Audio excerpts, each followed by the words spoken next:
یک سری افراد هستن، نه همه، بقیه که تاج سر من، اصلا تخم چشمای من، اصلا اینا پوخ پسور، یعنی اله پوخ پسور، یعنی یه جوری میشه مثلا میای یه چیزی رو به اینا میگی آدم رو پشیمون میکنن، مثلا یه جوری مثلا از من چه انتظاری دارن فکر میکنن یعنی اینجوری مثال میزنن.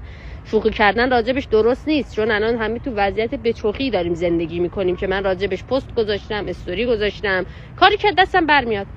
ولی یک سریا هستن که فکر میکنن این دکمه طلا و دلار اینجا کنار منه، من مثلا باعثبانی این بالا رفتن این موضوع هم این دکمه رو دوید دلار گرده آشاقیه، دوید طلامت داداش.